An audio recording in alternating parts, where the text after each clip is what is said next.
How is it rocking, Dwayne Nation? Stay here because we are just about to get underway. In the meantime, please like, comment, and subscribe, and ring the bell for notifications. We put out weekly sports content, and we want to continue to build up Dwayne Nation and the brand that is Dwayne Sports. Thank you all, and enjoy.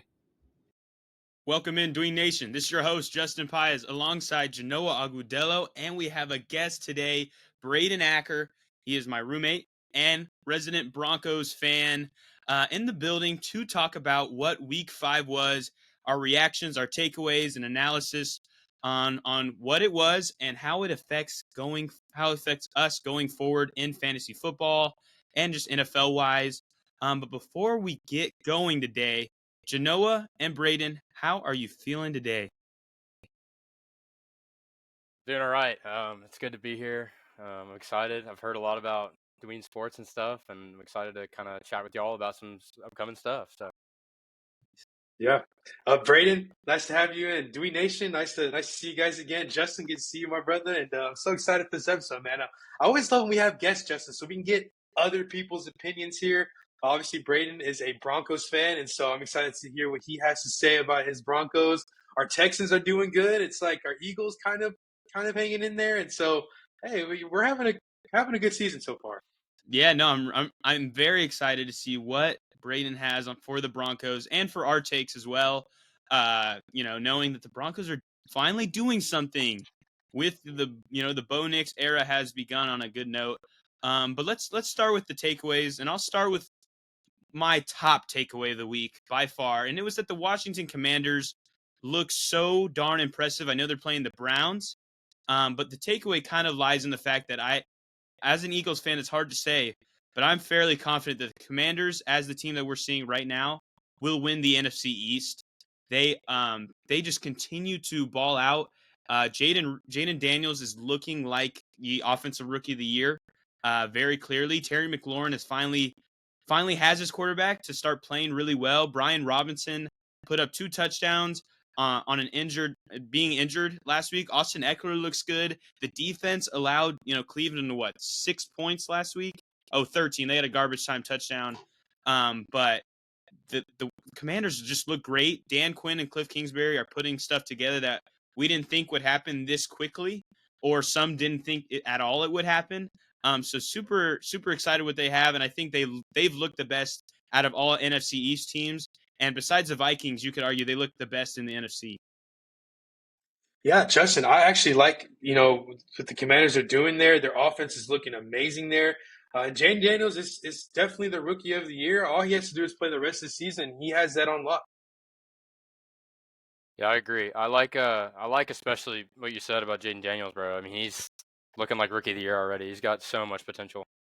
Yeah, and so Genoa, what is your top takeaway from what we saw in Week 5?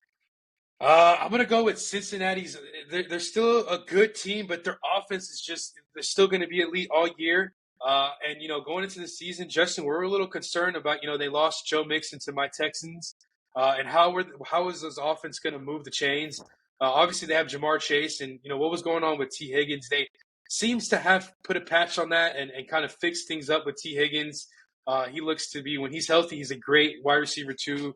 Starter in all leagues. And you know what, Justin? Even though Zach Moss is taking a seat back, now Chase Brown is becoming that lead back. I think he had 2 touchdowns yesterday. And he's the guy that they're going to kind of be looking towards too. And he has a great PPR upside as well. He does get catches. And so that offense is still going to be elite. And it's just, if that defense is not going to hold up, I guess that offense is going to have to carry more of that weight. Yeah, no, I think I completely agree. Cincinnati's offense is finally looking how we want them to. The past 2 weeks have been scorching.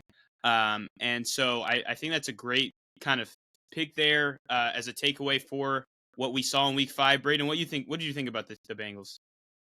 Dude, I honestly, I looked at my phone. I wasn't really watching the Bengals game. I looked at my phone. I saw T. Higgins had like way more points than I was ready for. And I was like, I thought I was going to have a game on lock. And I was like, I started stressing a little bit. So I think I actually ended up losing one of my leagues because of it. But yeah, I mean, it's good to see Joe Burrow kind of come back and bounce back from a couple hard early weeks. So.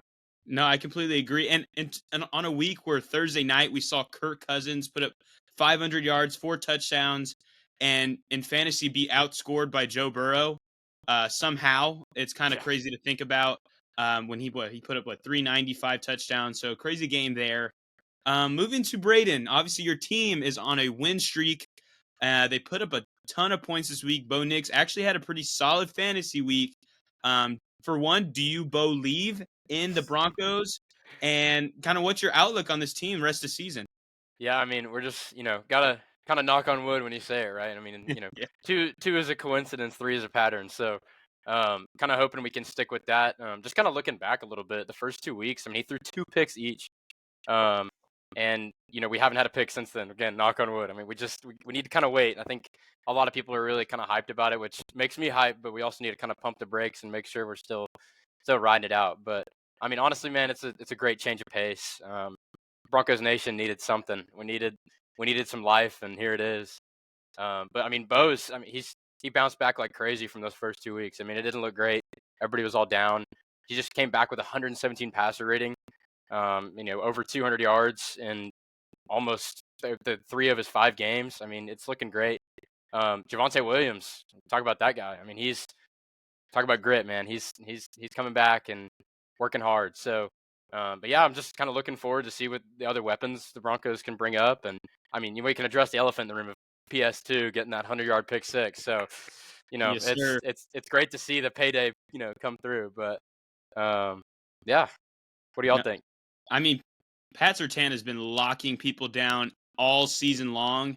I mean, this week he had really no competition in the receiver room to guard. But the weeks before, I mean, he had Garrett Wilson and DK and George Pickens, Mike Evans. So he's been on lock. I think the really interesting thing about the Broncos this week is obviously Javonte Williams had a good game, right? Had over almost 5 yards per carry, had 5 catches for 50 yards, clearly led the team in receptions. But the fact that Bo Nix was spreading it out to like 10 or 12 different players in this game, little Jordan, I know you like your little Jordan Humphrey and Cortland Sutton, Troy Franklin. I mean, Josh Reynolds, Marvin Mims, and then a bunch of really no names. Lucas Kroll. I know you might know them because they're Broncos, but to the normal eye, those are like random names that I pulled off, in 2028 of like NCAA, like fake names that they made up Yeah. for players. So Broncos are really interesting. Before we move on, Jano, what do you think about the Broncos? You know what, Justin? I have to go out and say Patrick Surtain might be a top 3 in rankings for Defensive Player of the Year. I mean, he is shutting wide receivers left and right. He's got the interceptions. He's got the pick six already to kind of, if he's doing this all season, we might have to give him the Defensive Player of the Year. He's not a rookie, so he doesn't fall on that tab. He's got the payday, so he looks to seem one of those next upcoming corners in the league. And the Broncos are wide receiver away, maybe a running back as well, or a tight end. They kind of have, maybe the makings of what the Lions did a couple years ago. They do have an experienced head coach. So if they can kind of dig into this next upcoming draft, maybe free agency, get a wide receiver or two, get a tight end, Bo Nix will be looking nice. His defense seems very solid. And it's tough to play there at Mile High. You know what I'm saying? It's just a tough atmosphere. So definitely like the Broncos there in the future to kind of challenge those Chiefs there in that division the next couple years. I guess, Justin, for me, I'll go right into, I believe, your take, Justin. I think you have your next take, right, buddy? Yeah, no, I really want to talk about my take, but I want to ask Brayden one more thing about the Broncos because they obviously, in the future, it's looking good, right? They're setting up. Sean Payton's there. Bo Nix is a rookie, is looking solid. But this year, as of 2024, knowing that the Raiders are struggling and are in a collapse, the Chargers are looking kind of good, but they're also looking bad at times. And then the Chiefs are riddled with injuries. Do we think the Broncos have a chance to win the NFC or the AFC West, or at least to make the playoffs? I think they definitely do. The one thing about the Chiefs though is you just got to figure out how to play both sides of the ball. Um, you know, Obviously Mahomes is a great player and he's got a really good team around him, but you can't just win off of the offense, right? You got to be able to, if Pat is as good as he is this right now, then man, I'm all for it. I'm all for it. I'll be cheering for him. But we also need to try to figure out how to, keep the ball out of the air sometimes too. Seeing Javonte kind of come alive this week was awesome. So if we can keep that going and have a game like we did against the Raiders just now, I think we got a damn good shot. No, I completely agree. I think I think wild card is firmly in the driver's seat for the Broncos to do. The division win would be crazy, but I'll be cheering for you. I like the parity. I like some new changes. And moving to kind of a more sour note, talking about another orange team, talking about the Cleveland Browns. This is my next takeaway. And the Cleveland Browns and Kevin Stefanski need to bench Deshaun Watson as soon as freaking possible. Like, Deshaun Watson might as well be a third stringer on one of the worst teams in like football. He is really bad. The Browns obviously are locked into this contract that they gave, which was stupid back then, and now it's showing up to be one of the most dumbest trades and signings that we've ever seen. And to see at the end of the game last week, the Browns were like, let's go for it. And then we saw Deshaun Watson just walk off the field. So he's clearly kind of a locker room cancer, it seems. And he also is just an awful football player. And he just needs to be benched. I think everybody would rejoice to see Jameis Winston, the backup quarterback, step in and be their guy rest of the season. He resembles more of what Joe Flacco could possibly do on the Browns than what we see from Deshaun Watson, like, at all. Like, Jameis Winston, obviously, in those Tampa Bay days, was just like throwing the rock. Obviously, he was getting interceptions, but he was at least exciting and putting the Buccaneers at the time in winning positions. But Deshaun needs to be benched so fast. And Brayden, I want to get your take. How soon should Deshaun be benched? And if Winston steps in, are you feeling any higher about what the Browns players could do?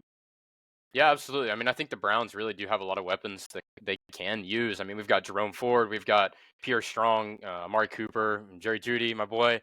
So, I think it's just time to give somebody else a shot at the wheel. I mean, they're 1-4 right now. The division is not looking good for them. They really don't have anything to lose right now. Give Jameis a shot at the wheel starting next week, I think, is my take. Yeah, I'm gonna go right there and agree with him. That division is getting tighter there. The Ravens are hot. You got to believe that the Bengals are going to win some games. The Steelers, even though they've lost 2 in a row, they're still up there and to win that division. And I feel like with the Browns, they could potentially rally around a guy like Jameis Winston, a guy who's been in the league now almost 10 seasons. He's a seasoned vet, kind of been on a couple stops here around. He's got the charisma. He's a funny guy. If you know about Jameis, his time at Florida State, leading into when he went to Tampa. A funny guy, and players like Jameis, it's up there. And I feel like the Browns team can kind of get around Jameis. And I feel like with Deshaun, I feel like part of his personal life has kind of eaten into his career a little bit, and it's kind of changed him a little bit as a player. He was a different player from my Texans. I don't see those same mechanics as a Brown, and they've actually had better offensive lines than he ever had in Houston. I know we've had poorish offensive lines here with my Texans in years past. And so, I mean, I think if they lose this next week, I believe, they play who again, Justin? Let me see. They play Philly. Philly, on the road. They're definitely going to possibly lose that. I don't think the defense can stop a potential A.J. Brown return. And so, I think that maybe – Smith will be back as well. Yeah. So I would say maybe after week 6 or 7, we're looking at a possible quarterback change. Yeah, I completely agree. And honestly, Cleveland's, I mean, obviously it's only week 5, going into week 6. They're 2 games out of, first place in their division. Why wait and continue to lose games? Why not try something new? But yeah, before we, or I guess, Genoa, move on. What is your next take?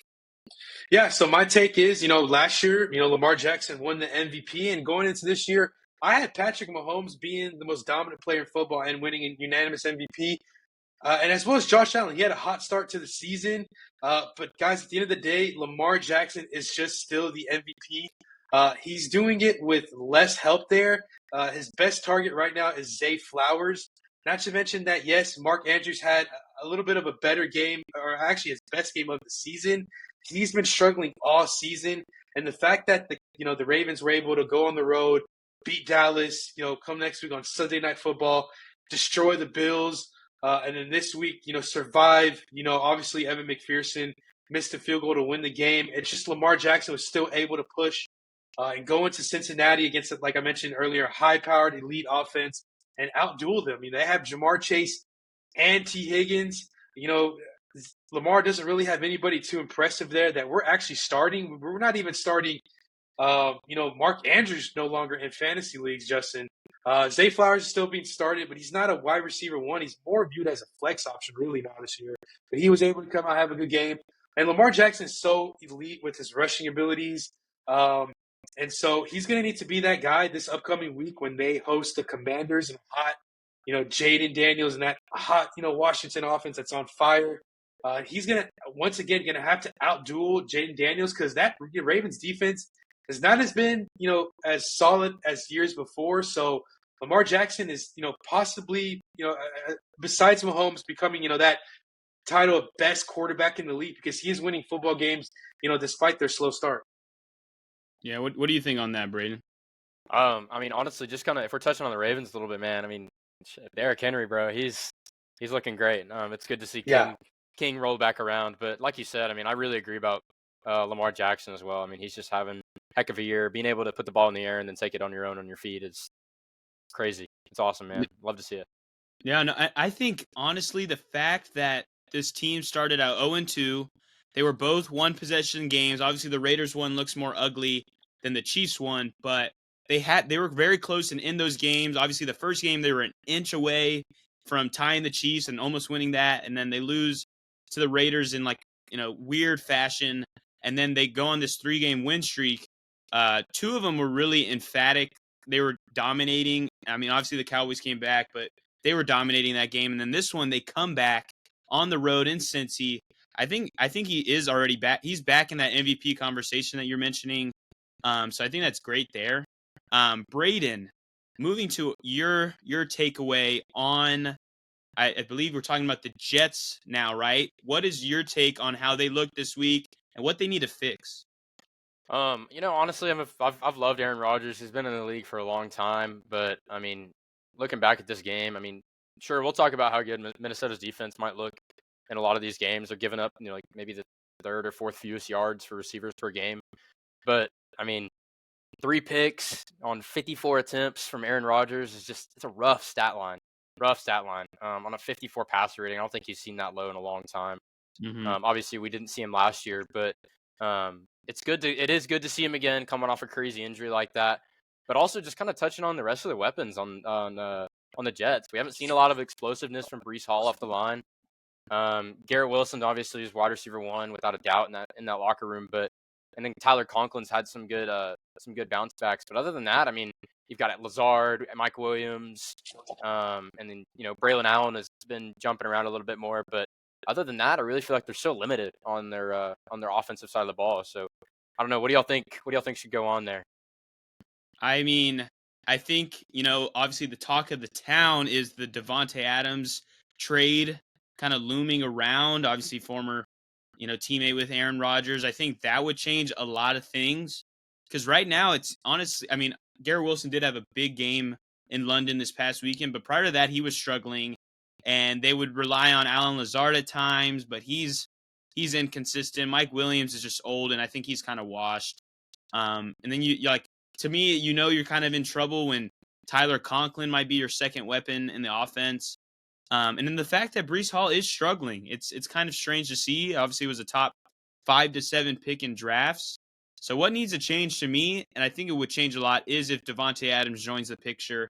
I would spend, as a Jets, knowing the Jets, right, and knowing Robert Saleh, this is their year they need to make their impact. They need to make the playoffs, win a game or two, to keep that coaching staff around and to really keep Aaron Rodgers around. So I know the Raiders asking price right now is a second, I believe.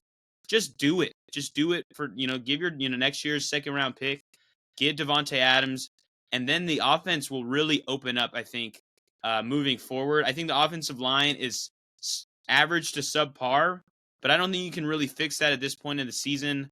So try to get a receiver who has the connection with Aaron Rodgers and is still a very good player, although he is past his prime. But what do you think on that, Janelle? You know what, Justin? I actually I kind of like the potential of a 1-2 punch with Braylon Allen and Breece Hall. I feel like they kind of should be a little bit more consistent with that. And I feel like what I mean by that is I think they obviously should do a ground and pound with Breece Hall, give him his touches. But I also think they should use Braylon Allen in the receiving game. I feel like he'd be a great kind of running, receiver out of the backfield. And I think there should be heavy usage. Obviously, a lot of snaps for each player. If you want to have both of them in the backfield, you really could. I think that Braylon Allen offers a new spark to that Jets offense. But definitely give Breece Hall his 20 to 25 carries. And I feel like that's going to open up the passing game no matter who you have. You still have Garrett Wilson there and Alan Lazard. And always Big Mike, if he's healthy, Big Mike Williams will be open for a shot downfield.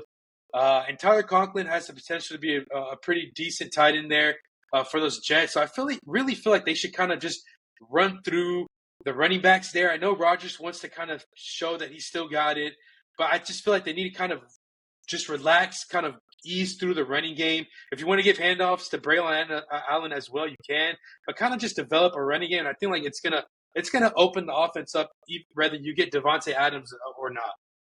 Okay, I think it's interesting. So rely more on the running game. Get Breece Hall more where he's not coming in cold off the runs. Obviously, he's not getting the touches that he used to. I think that's an interesting take there for the Jets if they don't want to pay up for a guy like Adams moving forward. But moving to my last takeaway of what we saw in Week 5, mine's more fantasy-based and very specific. It's Tucker Kraft, Green Bay Packers tight end. He will be a top 5 tight end to end the season. With Jordan Love coming back, he hyper-targeted Tucker Kraft. And in an offense now where you have Jaden Reed, who is the clear wide receiver 1. Then you have Dontavian Wicks, who struggled actually this week against the Rams with drops. He didn't have a great game. And then you move to Christian Watson, who is injured, and Romeo Doubs, who is all of a sudden kind of seems like he might be cast out and cast away from this Packers team. Obviously, he got suspended one game for detrimental acts to the team. Said he was upset about his usage, so he skipped practice. That's not going to bode well in an NFL offense. So Romeo Doubs might not be long for this Packers team. He might get dealt somewhere, which leaves more for Tucker Kraft. And also the fact that Tucker Kraft, who was injured in the offseason, kind of in the preseason, gets injured right before Week 1. And so you think it's got to be Luke Musgrave.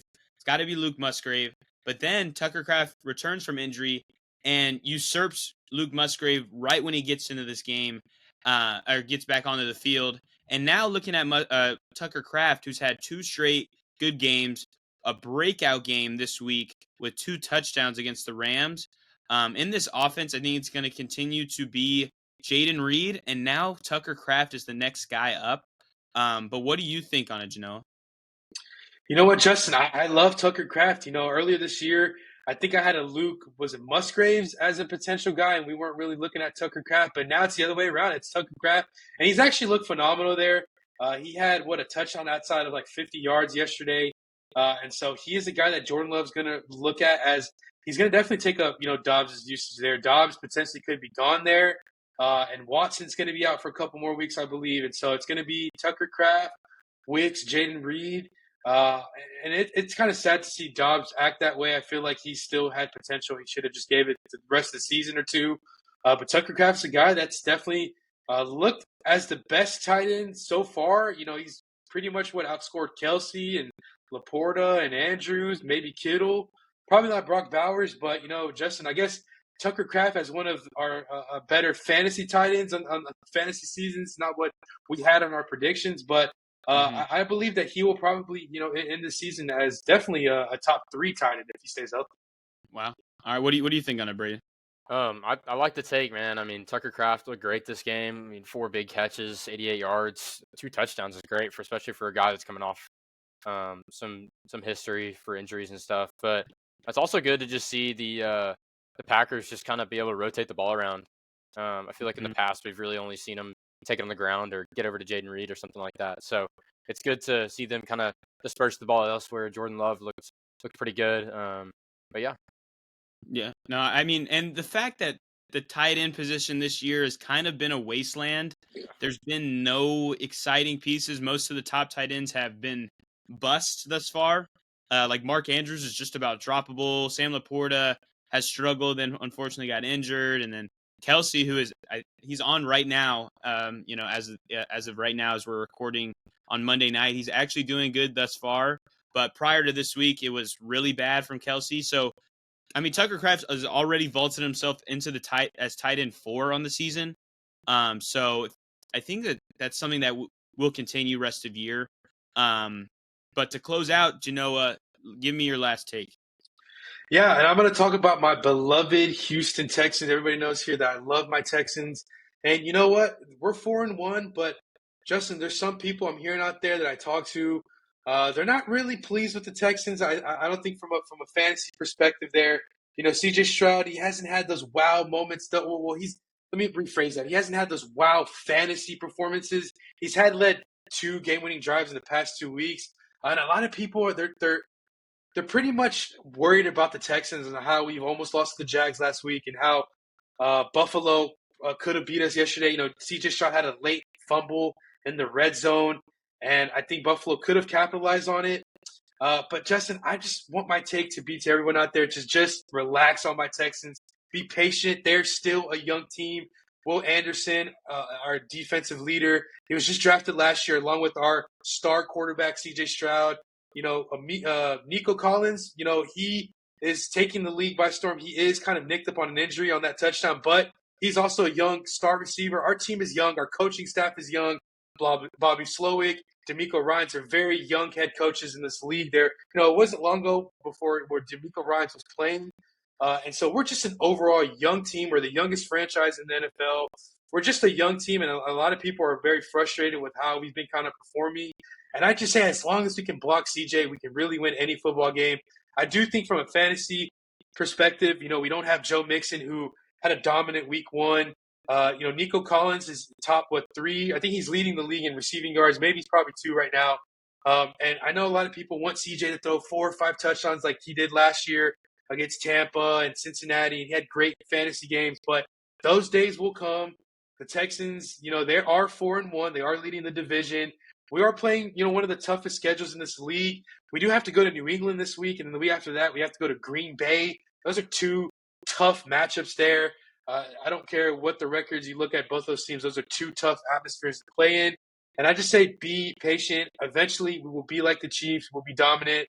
Hopefully, as long as CJ's healthy, we'll be like the Ravens. Just be patient, and we will get there. Interesting. I mean, I agree. You know, a team that, you know, stormed onto the scene in the first year of D'Amico, rookie year of CJ. Once you do that good in your first year, they expect even better. And although they only have one loss. The last 2 wins haven't been super pretty.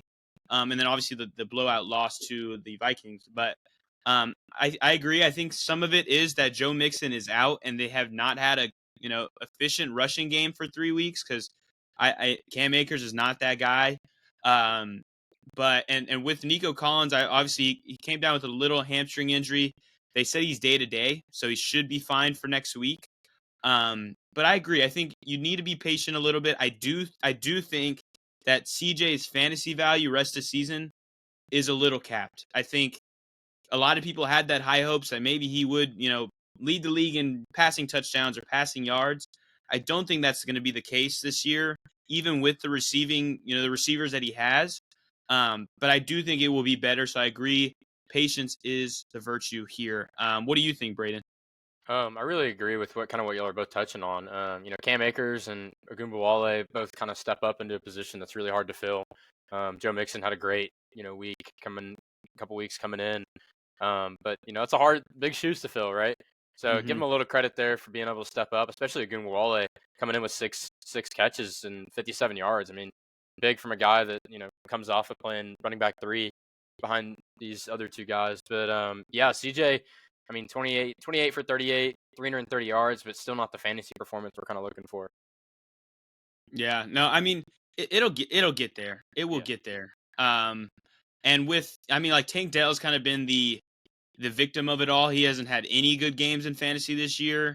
I I think it will be tough for some of the wide receivers. Obviously, besides Nico, I think Diggs and Dell will be kind of inconsistent all year. But this team will have to get better. Obviously, this week wasn't too bad on the penalties, but before that, against Jacksonville, against Minnesota, the penalties were crazy on the offensive line. And the Texans as of right now are still my Super Bowl, prediction that I had before the season started. So I'm going to stay on that. I'll stand on that. But I agree. So the people are, not happy with how the Texans have looked, which you could argue is rightfully so. I mean, I think they should have played better thus far. But hey, they're not playing great, and they're 4-1. So things should only be on the up. But yeah, Dwayne Nation, that was our takeaways for Week 5. Hopefully that helped you kind of understand what went on and what will go on, moving forward in Week 6 and in the future. But yeah, thank you guys for listening. Brayden, my brother, thank you for coming on to the podcast today. Hopefully it continues to give good vibes to your Broncos rest of season. So thank you. Oh, there it is. There it is, the jersey, beautiful Broncos orange. Maybe if the Broncos win the division, I will buy you a jersey for the Broncos, and it will be Bo Nix, beautiful Bo Nix. There you go. But yeah, thank you, Dwayne Nation, for listening. Brayden, thanks for joining, and Genoa, send us out. Yo, Brayden, thanks for joining us. We hope to have you on many more episodes, and we probably would because, the Broncos are going to be one of the most interesting stories of this season. We did not have them being this good, Justin. No. And one last thing, Brayden, they do go to New Orleans. That's Sean Payton's former team, so we might have to get you in on that week and kind of get your thoughts about that game, potential return. But Dewey Nation, we love you guys. Brayden, thanks for joining us. Justin, it was a great episode. And Dewey Nation, as always, thanks for watching. And peace. Thanks for having me, guys. Peace, guys.